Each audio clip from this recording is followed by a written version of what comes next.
韩国想要的，美国一个没给，韩方急忙打圆场，现在才想起中国的好，估计有点太晚了。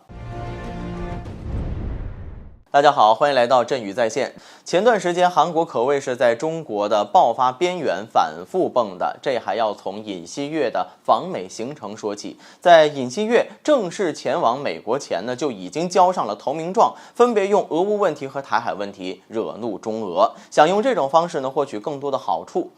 在到达美国之后，尹锡悦更是毫不掩饰对美国的追随之心，双方一同发表的华盛顿宣言呢，也充满了针对的意味。例如，军事领域，美韩两国将扩大军事合作，甚至包括核危机磋商。尹锡悦还强调，为了不让中国在北边邻国轻举妄动，必须强化美日韩同盟。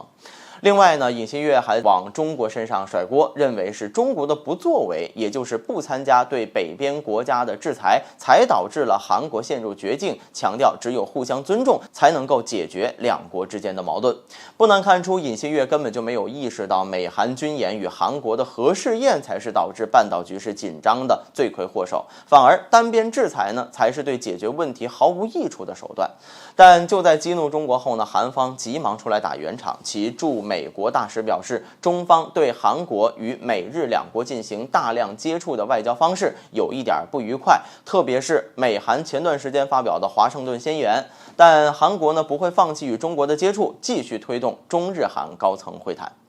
为什么韩国的态度会在访美之后出现这么大的变化呢？主要是因为韩国想要的美国一个都没给，甚至呢还用华盛顿宣言把韩国捆绑上战车。韩国与周边的3个拥核国家的关系呢也岌岌可危，只能赶紧找补一下，减少一下损失。先来说说韩国想要什么，第一个就是核武器，让美国同意在韩国境内部署核武器，不然就允许韩国自己研究。第二个呢是寻求芯片豁免权，韩国参与对华芯片出口后承担了巨大的经济损失。根据三星发布的第1季度财报，利润同比下降了96%，韩国还是不想完全放弃中国市场。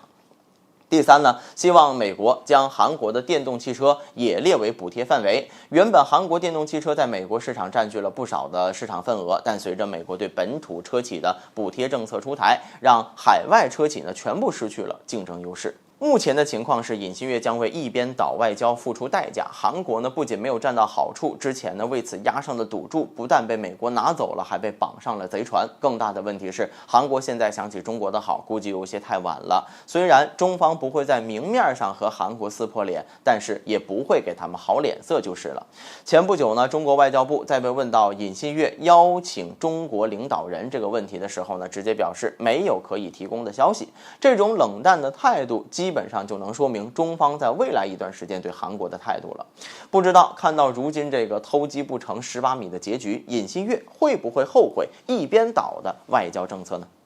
好了，本期节目就到这里，欢迎大家点赞分享精彩的评论。